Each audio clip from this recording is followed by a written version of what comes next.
यार इंडिया क्या है? मेरी बात कुरान की कसम, इंडिया पे मैं कहता हूँ 1 लाख मुसलमान जो जज्बे वाले हैं ना, इंडिया पे इंडिया तबाह बर्बाद हो जाएगा। ठीक है, तो उन्होंने 93,000, 1 लाख ही ऑलमोस्ट हो गया ना। 93,000 भाई सारा कुछ क्यों रहा है? वो जज्बे वाले नहीं थे। तुम्हारे मुल्क की गवर्नमेंट के 93,000 अंदर एजेंसियां घुसी हुई हैं जो तुम्हारे साथ ये ऐसे हालात पैदा कर रही हैं। अरे चचा, तुम्हारी गलती नहीं है, तुम मदरसे में पढ़े हो ना, इसलिए मदरसे की गलती है भाई, तुम्हारी गलती नहीं है। तुम पता नहीं कहाँ कहाँ से आ जाते हो भाई, अभी भी तुम सोचते हो कि इंडिया से हम जीत जाएंगे भाई। कहाँ पर सोते हो भाई तुम? 2025 आने वाला है भाई, 2024 में निकल चुका। इंडिया और तुम्हारा मुल्क दोनों एक साथ आजाद हुए थे। और तुम्हारी बात रही तो तुमने तो भाई कितनी जंगें लड़ चुके चचा, तुम फिर भी एक और जंग करवाने के लिए तैयार हो क्या? ये मीडिया वाला इतना समझा रहा है फिर भी तुम्हारे दिमाग में नहीं घुसती क्या भाई कि तुम आज काफी ज्यादा पीछे चल चुके हो भाई इंडिया से।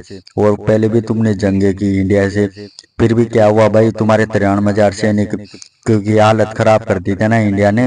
हाँ, फिर भी तुम सोचते हो कि हम इंडिया से जीत जाएंगे। इंडिया क्या तुम्हारा मुट्ठी में क्या भाई, जो तुम मुट्ठी बंद करते ही इंडिया से जीत जाओगे भाई? अरे इंडिया एक सुपर पावर है भाई चचा, कब समझोगे तुम? ये मीडिया वाला समझा रहा है जो समझ जाओ, ये मीडिया वाला हकीकत ही बोल रहा है भाई।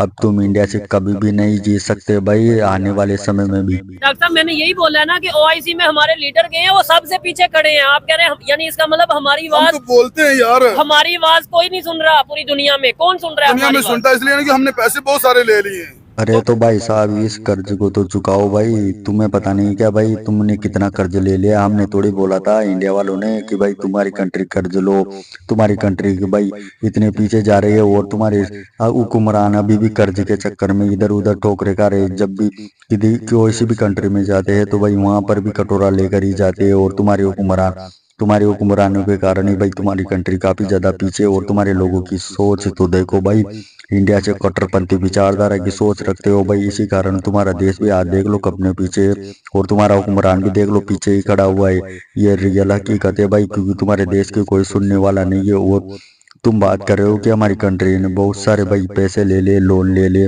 कर्ज ले लिया, इसी कारण हमारी कोई सुनता नहीं। तो भाई ये तो हकीकत है, क्यों सुनेगा भाई? क्योंकि तुम्हारी कंट्री ने आज दिन तक किसी का भला किया है क्या?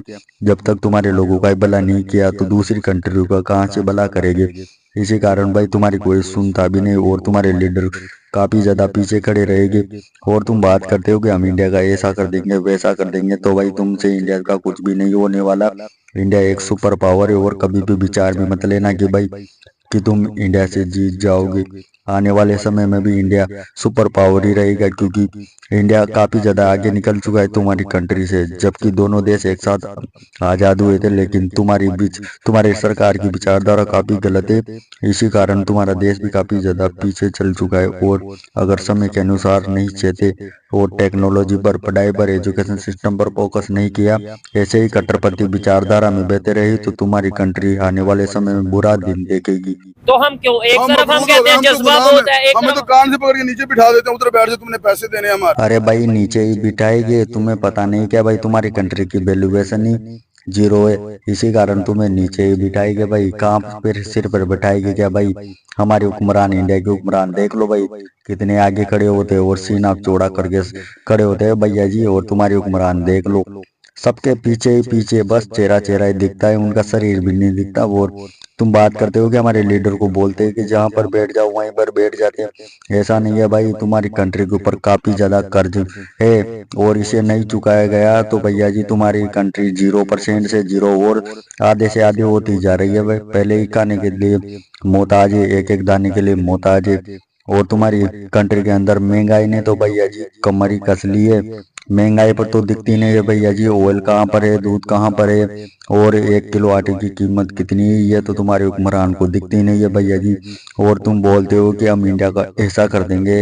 अरे भाई तुम्हारी कंट्री की स्थिति तो देखो, तुम्हारे हुक्मरान तुम्हारी सोचते नहीं है, तुम्हारी कोई गलती नहीं है, लेकिन तुम्हारे हुक्मरानों ने तुम्हारी वाट लगा रखी है। और तुम्हारी बस एक ही सोच है कि बस इंडिया से हम कैसे भी करके जीत जाए, इंडिया से हम जंग करें। लेकिन ऐसा होने वाला नहीं है, क्योंकि इंडिया को अच्छे से पता है कि तुम कभी भी नहीं जीत पाओगे इंडिया से। नहीं, इंडिया के साथ वो ट्रेड यार क्या इंडिया क्या है? इंडिया क्या है? इंडिया तो ईरान का मुसलमानों का दुश्मन है, वो काफरान है वो। तो फिर इंडिया से ईरान हेल्प मांग रहा है, फिर किस चीज की हेल्प मांग? सऊदी अरेबिया के जो ये प्रिंस हैं, सब मेरी बात ये सुने। सब झूठ है। अरे सोहेल भाई कहाँ कहाँ से निकल कर आते हैं भाई ऐसे नमूने, इनको कौन बताता है भाई ऐसी बातें। और मुझे तो लगता है भाई शायद ये मदरसे से निकले हुए नमूने हैं भाई, सिर्फ मीडिया के सामने चिल्लाएंगे जोर जोर से।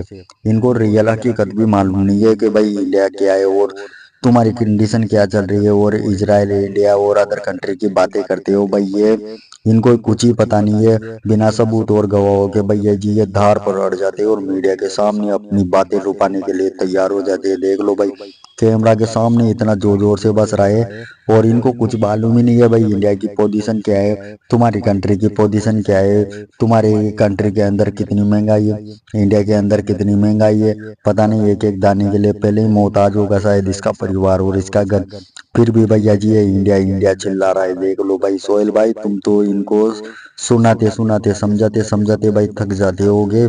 कैसे रिपोर्ट रिकॉर्डिंग करते हो वो भाई, कैसे मीडिया के चैनल पर भैया जी ऐसे ऐसे नमूने अगर मीडिया के चैनल पर आएंगे तो भैया जी तुम्हारे देश की तो स्थिति और ज्यादा काफी ज्यादा खराब हो जाएगी भैया जी। इनको एजुकेशन सिस्टम पर काफी ज्यादा फोकस करो, ये पढ़े लिखे नहीं है भाई, इनका एजुकेशन सिस्टम भी काफी ज्यादा खराब है।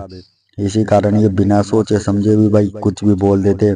इनका पढ़ाई लिखाई में तो कुछ मन नहीं होता, बस इंडिया इंडिया इंडिया, बस इंडिया कुछ भी नहीं है, इंडिया कुछ भी नहीं है, इंडिया कुछ भी नहीं है। अरे भाई इनको समझाओ जाके कि इंडिया अगर एक बम्बू मारेगा ना तो पूरा पड़ोसी मुल्क हिलने लग जाता है भैया जी, तुम्हारी सरकार कांपने लग जाती है।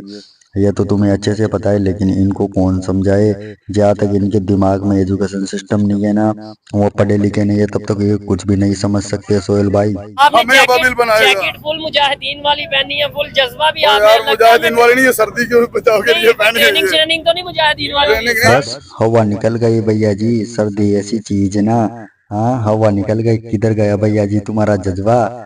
और जैकेट तो ऐसी पहनी है भैया जी तुमने मुजाहिदीन वाली, हमारे कैमरामैन बोल रहे हैं, हाँ तुम्हारे कैमरामैन।